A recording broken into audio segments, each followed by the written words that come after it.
Welcome everyone to the Raider Rebel Ranters podcast. Today I'm joined by three guests, Marcus, Noah, and Travis. We got a lot to talk about today. But first we're going to talk about the game recap. The Raiders lost 31-0 to the Chiefs. Terrible game. Is there anything that stuck out to you guys? I mean, you start off only 3 first downs to the Chiefs 30. It's incredible how this happens. The first time it happened in almost a decade, and the last time it was the Raiders too. Jesus. Unbelievable. I'd say the less than 100 yards of total offense. I mean, obviously you just can't win like that. And giving up 3 drives of 85 or more yards from the defense is terrible as well. I think the craziest part about this was that Rashee Rice hadn't played in a whole year, and he came out in this game and looked like one of the best receivers in the NFL because of the Raiders secondary. So that was pretty bad as well. Yeah, we're not looking good. Geno Smith, 10 for 16, 67 yards.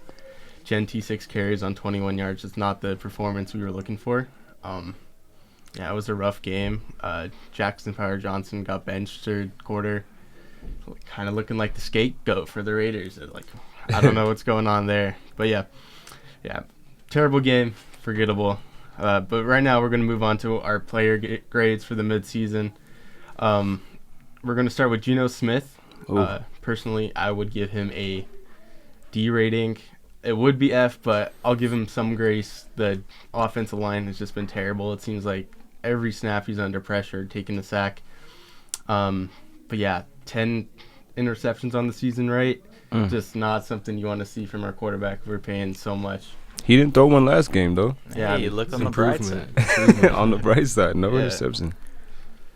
Jesus. So for me, I'm going to say Geno, I'm going to give him a C- because, like you said at the beginning of the year, the O-line was absolutely atrocious. He doesn't have Brock Bowers. He just didn't have Jacoby Myers for another game. And our wide receivers, our receiving threats in general aren't that amazing right now, so I'm not going to put full blame on him, but he can definitely do a lot better. I'd give him personally a D+. Yeah, he does get some grace, but at the same time, you pay him that much money, and you brought him in as a veteran presence QB. He needs to do more, We do have terrible receiving threats. Brock Bowers has been hurt, and the O-line's just bad. But, yeah, he gets grace, but not a lot because, he's a veteran QB. I mean, we're giving him grace, but sometimes you just need to be hard. I'm giving him a straight F. Since he came in the league, he's had 2 seasons where he hasn't had a negative touchdown to interception ratio, both of them with the Seahawks. And even when he was with the Seahawks, a constant decline in that ratio comes to the Raiders, and he looks like the Geno Smith of old from the New York Jets times, just throwing interception after interception, less touchdowns. He looks uncomfortable in the pocket. Granted, that O-line is not great. But you just can't expect this from a veteran QB. He needs to be calm, cool, collected. And in hindsight, it looks like the rookie Ashton Genty is the more of a leader on this offense than Geno is. So it's for me, that's a straight F grade. Yeah. Speaking on Ashton Genty, we got him next for a player we're grading. Right now, I would give him a B. I mean, he's shown flashes. That Bears game, that 64-yard touchdown, that's all him, pretty much. It would probably be an A, but he just doesn't have help, anywhere. He's just doing the most that he can. Colton Miller went down, so it's been hard to kind of run on that side of the line. But, yeah, it's just not looking good for the Raiders this season. But Genty has been the bright spot, I will say.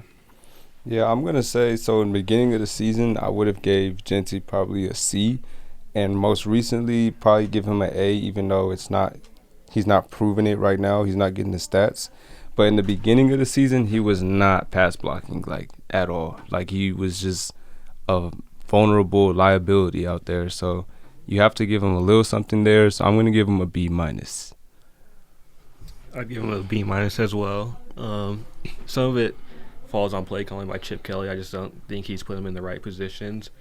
And he's shown lots of good flashes, especially these past few weeks, like you said, for the Bears, and he's a rookie, so there's gonna be some growing pains, but he's looked good, and he'll be a star for the future for the Raiders for sure. I mean, yeah, he showed flashes. Ryan Clark saying he didn't have the it factor, Wrong. He has Completely wrong. Yeah. He showed flashes. That's all you need from a rookie. I'm going to give him a B. I mean, the offensive line, second worst, only behind the Bengals. You can't expect him to come into the situation and do what he did in Boise. I mean, start the year, 101% of his yards were after contact. It's unacceptable from the offensive line. Give him the benefit of the doubt. He deserves that B grade. Yeah, for sure. I mean, Boise built around him. Like, we saw that all season. Like, that's what the play calling was. It was consistent. Chip Kelly hasn't been doing that for him. All right, the next player we got is Max Crosby. Max. For me, I'd honestly, I'd give him a B. I think last game he went down with an injury, but some games he just disappears, it seems like. I know teams have kind of prioritized kind of stopping him, but, he could still be that game wrecker who we're paying so much money for. To be a premier pass rusher in the league, you need to really get out there and get a ton of sacks. But we haven't seen that. I mean, kind of like how Shador was last year. Like, snaps aren't really a meaningful stat. I mean, it's cool to have, but, I'd rather him rest and actually have meaningful reps. Yeah, I think so. For Max Crosby standards, I'm going to give him a C. If we're just grading on what Max Crosby usually shows us. I mean, it looks like he lost a little bit of weight. He does stop a lot in the run game. That's his biggest thing that he's been doing this year, because obviously he gets chipped, he gets triple teamed, all those things. And that one game where he had a forced fumble, an interception, he's batting passes down all the time. So he's still doing a lot for us. I'm going to give him a B+ so far. Me personally, I'd give him a C+. Besides the Bears game, like Travis had mentioned, where he had the forced fumble and interception, I feel like I haven't seen it as much as I've seen from him. I feel like he's sort of been on a decline kind of since his rookie year, though he has had injuries. He's getting older. I expect more from, your premier player, your best player on the team. So I'd give him in the C+, B- range. I mean, this is your franchise player. I give him a B+. He hasn't been what he was in years past. But a part of that, I don't believe is his fault. I mean, he's a wide 9 tech. He hasn't played as much from that. He's seen career highs in the 6 tech and the 7 tech. And you want to say this coaching staff is moving him, and it's changing how he plays his game. He's a finesse. He wants to go around you. He's not a power guy. He's a counter power to his finesse move. He wants to go around you, get skinny, get by you, and he just hasn't been able to play his game like he wants to. And it's just hurting him and the team. I'm going to give him a B+. Right on. All right. Next, I think this one's kind of obvious. The offensive line. I'm giving them an F. We didn't really do anything during the offseason. I think the only one I remember is Alex Kappa, and he was like the worst in the league, and he's out there competing with Jackson Power Johnson, which is a huge shocker, right? Like, he should be the starter. He plays hard, but it seems like coaching and, JPJ aren't really seeing eye to eye right now. But yeah, it's an interesting thing. It seems like I said before, that he's kind of being used as a scapegoat for the offensive line. But yeah, that's just something that we kind of got to watch out for. I think the biggest thing to me that I notice is we are never in shotgun, and I feel like that is mainly because of Jordan Meredith, because in the beginning of the season, he could not get a snap correct at all. Like, the ball is going on Geno's foot, too high over his head, and that affects the whole offense. If you have to be under the center every single time, that dictates exactly what you have to do every single time. And then we lost Colton Miller, and Stone Forsythe is one of the worst left tackles in the league. Alex Kappa is one of the worst right guards in the league. So I'm going to have to give us an F as well. I'm going to follow with the F. They've flat out been terrible. Losing Colton Miller, it sucks, but as Travis mentioned, Stone Forsythe is just terrible. At this point, I would look to see if, Caleb Rogers gets some looks out there. Though he's a rookie, it can't be much worse than Stone Forsythe. And, you never know. Maybe you have something in him, but they're never going to figure it out if they don't give him the chance. As well as Charles Grant, I'd have him get a look out there as well, see what the rookies can do at this point if Colton Miller is going to be out for the foreseeable future. I mean, 1F, 2F, 3F, give him a 4th. Second worst offensive line for rushing. Low lights and pass block. It just hasn't been great. You're not starting this guy you drafted who won the award for best center in college at center. You're having disputes with him, making him earn his position when he's been one of your best offensive linemen the past 2 years. and then you lose your best offensive lineman, Colton Miller. That blindside block makes Geno uncomfortable. It's just a downward spiral, and you drafted these 2 rookies, like you said. You're not giving them reps, let alone like getting them in pads for game time. You got to build this future, and it starts with giving those guys reps. Yeah, no, reps are important, especially for offensive linemen. We got to see improvements next season in the draft, free agency, whatever. It needs help. Moving on, defensive backs. How do you think we've been playing? How do you think they've been playing? Right now, I'd probably give them a C- maybe. They made some plays here and there. Rashee Rice absolutely torched them. And yeah, we just can't have that. Rome Odunze had a good game against us as well. And we've kind of just gutted our defense, and I thought that would be a, like kind of a high point for us. We got rid of Nate Hobbs last season, Trayvon Morig. It's just like, it seems like we're all over the place. Kelsey dominated us as well. It's just not looking good for us right now, so. Yeah, I would say, so Caillou Blue-Kelly has given up the most yards out of any cornerback in the entire NFL, and they continue to play him. I don't understand why we don't put Darian Porter in. Eric Stokes has not been terrible. Isaiah Polamau is literally like just giving up everything as a free safety. Jeremy Chin, I like his mindset. He's always trying to hit somebody hard. He's always trying to force the ball out. But he's not really playing amazing, to be honest. And besides that, we got Darnay Holmes in the slot, who's also terrible. So I'm going to give them a D+. I'm just going to give them just a D. Like we mentioned with the offensive tackles or offensive line in general before, you draft these young guys. You drafted Darian Porter Jr. in the 2nd or 3rd round. Give them chances. We've seen Caillou Blue-Kelly for 6 weeks now, and he's just been terrible. Give Darian Porter, you drafted him. He's a Pete Carroll guy with the size and length. Give him a shot out there, see what he could do.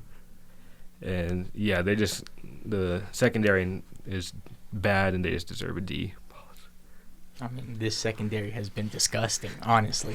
Like, it feels like it's every wide receiver's dream when they play us. Everybody's having a big game.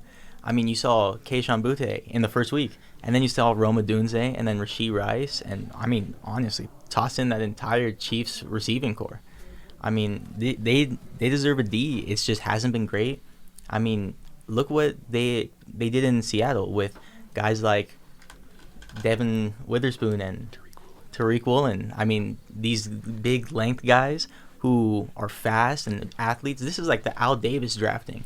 They drafted Darian Porter to do that. Now you need him to do it here.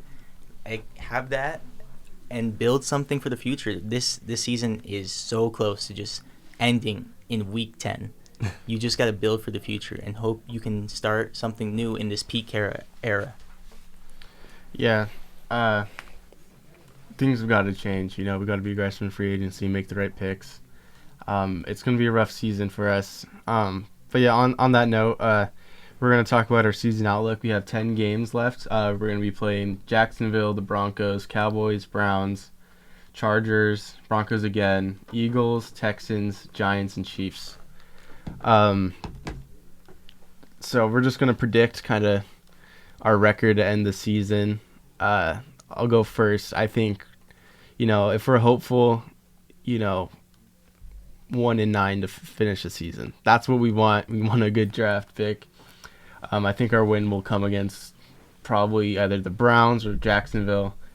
But yeah, it's probably in our best interest to not win games this year. But I think we'll probably have like a lucky Geno game. So yeah, what do you guys think?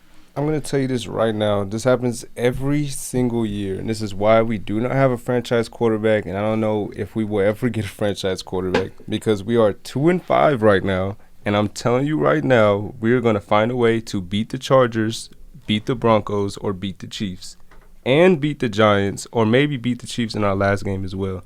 So I'm going to predict that we win 4 games after these 2 games. And we have 6 wins, and now we have like the 13th pick or something again. Yeah, the Raiders are just straight up bad at tanking. They need to tank. We saw it last year but last year's quarterback draft wasn't that good, but it started off with beating the Jacksonville Jaguars last year, and they ended up winning a few more games and dropping to the 6th pick. They need to lose as many games as possible, but I do think they'll probably beat the Texans, Giants. They're going to get 1 or 2 division wins. They always do. Probably will beat the Browns as well. So I see them having like probably 5 or 6 wins to end this season just because they don't know how to tank. And Geno will give you – though he's been very bad this year, he's going to give you a few games where he's pretty good. So I think they'll probably win 3 or 4 more games to end the year off. I mean, you look at the schedule. It's brutal. You have a Jaguars team that beat the Chiefs, that just laid a smackdown on you.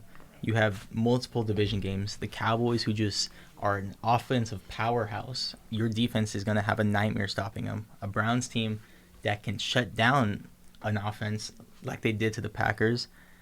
And then you have the Texans, who look like they're finding their momentum here. And then the Eagles, the reigning Super Bowl champions. This looks like a 1-win rest of schedule. It does not look pretty. If we're lucky, maybe 0. I hope so. It would be nice, get that draft pick high, but Raiders are going to Raider, as they do, win a couple games, get us the 7th draft pick again, and it's just going to be the same thing all over again. Yeah, no, I would be for us. We need to lose games. It's crazy saying that on a Raiders podcast, but like Travis said, man, we're stuck, right? We're just stuck in mediocrity forever, and it's like we have this win now mentality when we have like a shell of what that's supposed to look like, right? Like, we brought in Geno, not looking good. He was supposed to be our guy who's kind of supposed to put us over the top. Off-season buzz was high on him, but we just haven't seen that. But yeah, next up is we're going to be talking about the draft. What is one player you guys want to see in the silver and black next year, and kind of like why? For me, I'm really biased, but if Nico Amaliava is able to come into the draft, I want him 6'6", mobile, like Hawaiian Josh Allen. What round is Nico going to go in? Probably like round 4? I feel like if he has a really good year to finish this season, right? I mean, okay, he is. No, I'm playing. But, yeah, no, I really want to see him. I think he's got the physicals to be good. But that's who I want to see on the silver and black. I mean, and plus, like in those early rounds, if he falls, right, we want to really prioritize like our defensive backs, our offensive line, that kind of thing. But if we are in a position to get a better quarterback, I think we should take it. But I do want to see Nico on the Raiders. I will tell you right now, I'm a little biased as well. I'm an Oregon fan, so I want Dante Moore. I like quarterbacks that are a little mobile, and Oregon quarterbacks have proven to be decent in the NFL. You got Bo Nix, Dylan Gabriel, but we also have Herbert. Marcus Mariota, Herbert. Justin Herbert as well. So there's a lot of Oregon quarterbacks that have actually panned out. So I would definitely be very excited if we're able to get him. I mean, there's multiple. The Raiders need help everywhere, pretty much. So, I mean, I'll probably just say 2. I think Ty Simpson, he's on the up and up. He looks probably the most pro-ready. His dad is a college coach. So I think him coming from Bama, even though some Bama QBs, they don't necessarily work out, but they still have a good track record. I think Ty Simpson could be the future. And then on defense, I'd say either Caleb Downs, the safety from Ohio State, or Arvell Reese, the linebacker from Ohio State. Ohio State just is a NFL producing powerhouse. They need help in both the secondary and the linebacking core. I think any of them would be like an instant help for the Raiders' terrible defense. I mean, I feel like we do this every year. Every year, midway through the season, looking at the draft already. And it's always QBs. We haven't had the guy since Derek Carr. And even when Derek Carr was here towards the end of his career with the Raiders, it wasn't looking great. Right now, just forget about QB. We're a couple years off. The team's not like what the Commanders had when they drafted Jaden Daniels, or what the Texans had when they drafted C.J. Stroud. We need to build O-line. I don't care if you spend every draft pick on O-line. You need to build that up, get a team that can protect your future franchise quarterback, and get a defense that can actually get stops when they need to. Yeah. We definitely need to kind of fill in the gaps. I mean, the pieces we've seen, like the formula, right? We've seen how the Commanders, like you said, and like the Lions have kind of rebuilt. I think we just need to do it. I know Mark Davis might be a little hesitant too, but that's just like in our best interest. Got to restore the silver and black, and like that fear it comes with playing against the Raiders, which hasn't been there in the last decade and a half, or like 20 years, something like that. My bad. But yeah. So kind of rounding the podcast out. Week 9's the trade deadline. Do you guys think we're selling? Buying? There's just a report that Max Crosby has gotten some interest from the Cowboys. Should we trade or build around him? Jacoby Myers also is a trade piece that we have. But yeah, like, what do you guys think? I think we should probably sell a little bit, ensure that we lose out this season. But yeah, it's a weird time for us right now. Yeah, I think so. The thing with Jacoby is he has this compensatory a comp pick. So if we release him and he goes and signs to another team during free agency, we get a 4th round pick no matter what.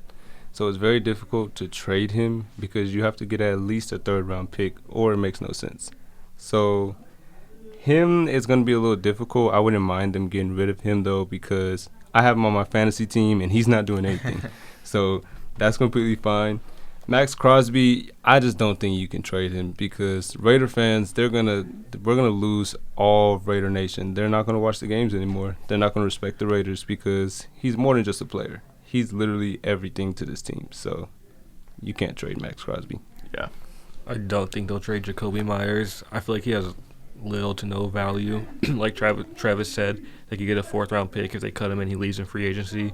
I just can't see any way that any team would trade a 4th or 3rd round pick. The most you could probably get be a 5th or 6th round pick for him. And in terms of Max Crosby, as much as it'd probably benefit them to trade him, I'm not sure if it's realistic. I don't think John Spytek is going to trade your franchise player. You'd be able to get a lot of good picks for him, but I just think it's probably smart to hopefully build around him. But if they get an offer they can't refuse, I wouldn't be opposed to it because he's about to hit 30. He's going to decline eventually with the way he plays. So we'll see, but I doubt he'll be traded, though. I mean, this team hasn't started from the ground up in a long time. You keep trying to rebuild and retool each offseason. It's just not working. You have to blow it up. Everything's got to go.